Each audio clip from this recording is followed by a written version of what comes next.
एक बहुत अच्छे उपासक मिले, उन्होंने बताया हमारा सब में मन लगता है, नाम जप में नहीं लगता।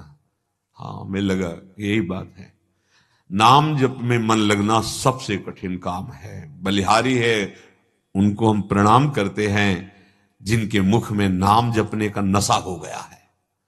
राधा राधा राधा राधा, जो नाम मिला है नशा हो गया, पकड़ो इसे, यही आपको ऐसी शक्ति देगा। भगवान कह रहे हैं ना, ददामि बुद्धि योगम तम, योग का तात्पर्य क्षमता।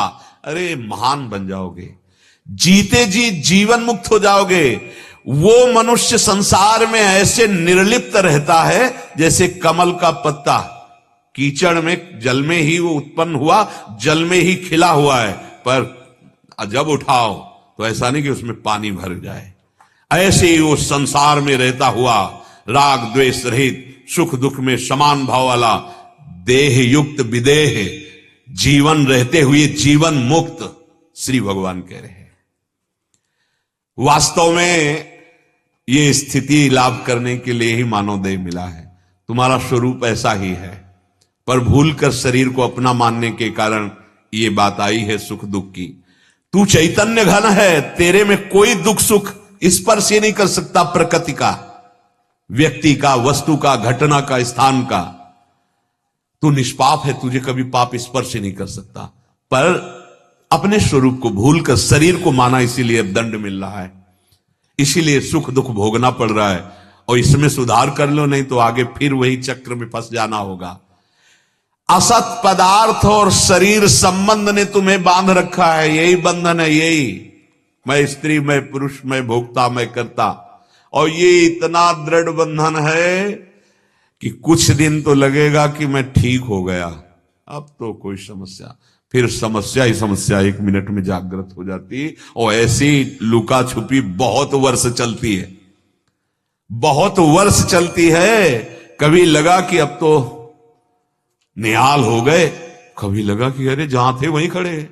ये मन बहुत काल में जाकर के भगवदाकार होता है। ये इसीलिए तुम्हें धैर्य के लिए कह रहा हूं, इतने धैर्यवान बनना कि कभी कभी ये अनुभव कराता है मन, हमारा काम हो गया। कभी कभी ऐसा एकदम फंसा देता है, एकदम जागृति जैसे सोते हुए से हुई, अरे ये फिर वही खड़ा है। तो कभी निराश मत होना, हताश मत होना। हाँ, हमारी यात्रा बहुत जोर की है, विपक्ष भी बहुत जोर का है, हमारे पास सहयोग बहुत जोर का है।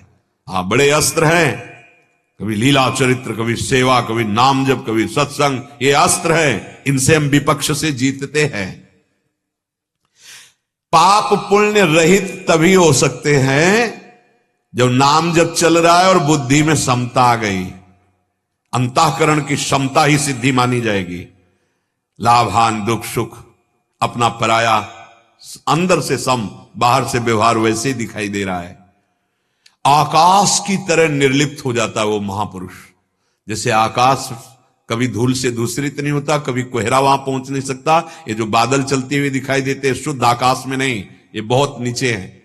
आकाश निर्लेप निर्विकार परमात्मा स्वरूप, जैसे श्याम वर्ण, वो अपने स्वरूप में स्थित है। ऐसे वो महापुरुष होता है, संपूर्ण संसार के बीच में रहते हुए निर्लिप्त आकाशवत।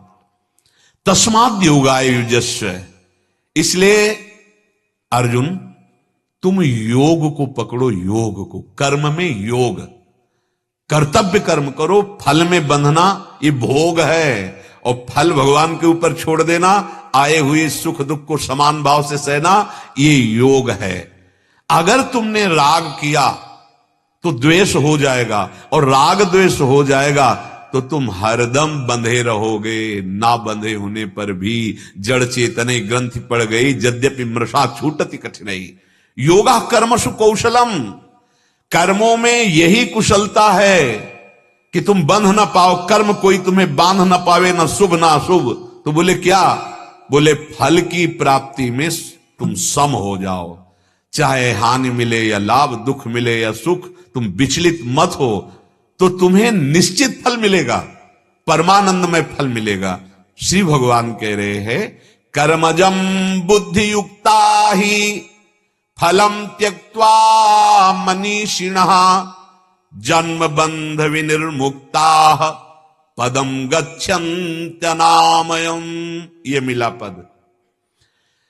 जब किसी की बुद्धि में भजन के प्रभाव से समता आ जाती है तो वो उसी क्षण कर्मजन्य बंधन से मुक्त हो जाता है। संपूर्ण संसार का त्यागी जन्म मरण रूप बंधन से मुक्त होकर जीते जी परम पद में विराजमान हो जाता है।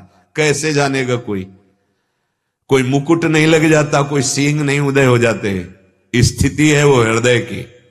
बाहर से तुम वैसे ही व्यवहाररत देखोगे, समझ नहीं पाओगे। जब आपकी स्थिति होगी तभी देख पाओगे। निरंतर ब्रह्माकार वृत्ति में मुनि नाम के एक महात्मा गंगा किनारे डूबे रहते थे। बहुत से शिष्य थे। पहली बार उड़िया बाबा जब गंगा स्नान करके ऊपर चढ़े, जे आश्रम में प्रवेश हुए, उनकी दृष्टि पड़ी तो खड़े हो गए और अपने शिष्यों से कहा, दौड़ो, ब्रह्मबोध संपन्न महापुरुष आ रहे हैं, दृष्टि का लाभ ले लो। सृष्टि में बड़ा दुर्लभ संयोग है ये। वो ब्रह्मबोध संपन्न है तो दृष्टि पड़ते ही पहचान लिया कि ब्रह्मबोध संपन्न महापुरुष आ रहे हैं। दुर्लभ है सृष्टि में ऐसे महापुरुष का दौड़ो और जाकर चरण रज लो और इनका साक्षात्कार करो। दृष्टि आपकी अगर स्थिति नहीं तो आप स्थित प्रज्ञ को नहीं जान सकते। श्री भगवान कह रहे हैं, कर्मजम बुद्धि युक्ता ही फलम त्यक्त्वा मनीषिणः। कोई साधारण पुरुष नहीं त्याग सकता कर्म फल को। मनीषी अर्थात जो गुरुजनों के अधीन होकर गुरु कृपा से ज्ञान प्राप्त कर लिया है, वही मनीषी। ये अकुशलता पूर्वक कर्मों में हम लोग बंधे हुए हैं। कुशलता क्या है? समता। अकुशलता क्या है? कर्म किया और उसका फल विपरीत आया, बस हम निराश हो गए। कर्म किया और अनुकूल काम बन गया, शुभ कर्म की प्रेरणा से पीछे के अरे फूले नहीं समा रहे, ये अकुशल पुरुष है। कौशलम क्या है? सम रहना। जो मेधावी कुशल कर्म वाला है वो फल में नहीं फंसता। तो परिणाम क्या होता है? परिणाम होता है कामना, इच्छा, वासना, ममता का नाश और जन्म बंध विनिर्मुक्ता। वो जन्म और मरण के बंधन से मुक्त हो जाता है। कोई नया कर्म करने की यहां बात नहीं करे। जो आप कर्म कर रहे हो भगवत समर्पित, बहुत ईमानदारी से, सत्यता पूर्वक, और उसके फल पर सम रहना सीख जाओ तो जीवन मुक्त हो जाओगे। कह रहे कर्म तो फल दे के तुम्हें रहेगा ही, फल का तो त्याग कभी कोई कर ही नहीं सकता। जैसे खेती में बीज बो दिया निष्काम भाव से और आप खूब मेहनत करके उसकी रक्षा कर रहे हो, तो आपका भाव निष्काम है तो क्या आपको फसल नहीं मिलेगी? क्या मिलेगी? फसल मिलेगी। कर्म का फल आपको मिलेगा, पर उसका परिणाम होगा कि आप बंधोगे नहीं, जीवन मुक्त हो जाओगे। ये युक्ति बीच में डाल लो। लेकिन ये युक्ति बिना सत्संग के, बिना भजन के नहीं आ पाएगी कि दुख में सम और सुख में सम। ऐसा कहां हो पाता है? जरा सी कोई दुखद वृत्ति आई, भूल गए प्रभु को, सुखद वृत्ति आई, भूल गए प्रभु को। जब हम लौकिक संबंधों में, उनके फलों में, उनके संयोग में हर्षित होने लगते हैं तो हम दिव्य वस्तु की तरफ से हट जाते हैं। बहुत गंभीर रहना है। बिना सत्संग के, बिना भजन के अगर कोई दिव्य वस्तु दे भी दे तो आप अनाधिकारी होने के कारण उसे ले ही नहीं सकते, पा ही नहीं सकते। गुरुजन देना ही तो चाहते हैं प्रिया प्रीतम। आप अपने हट को त्यागते हैं, अपने स्वभाव का परिवर्तन करते हैं, अपने मनमानी को छोड़ पाते हैं। वो देना ही चाहते हैं। देने के लिए वो पीछे पड़े, चाहे डांट दें चाहे प्यार करें, दोनों कार्यों में वो प्रियालाल को देना चाहते हैं।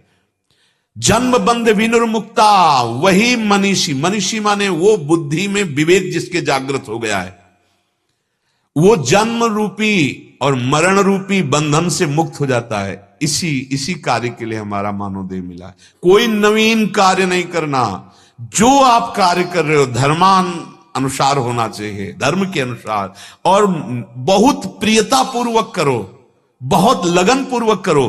परिणाम में सम हो जाओ, जीवन मुक्त हो जाओगे। भगवान कह रहे सारे पाप पुण्य नष्ट हो जाएंगे, जन्म मरण के बंधन से मुक्त हो जाओगे। पदम गच्छन्त अनामयम, आमय कहते हैं रोग को। बहुत बड़े हम रोगी हैं सब, भवरोगी भवरोगी।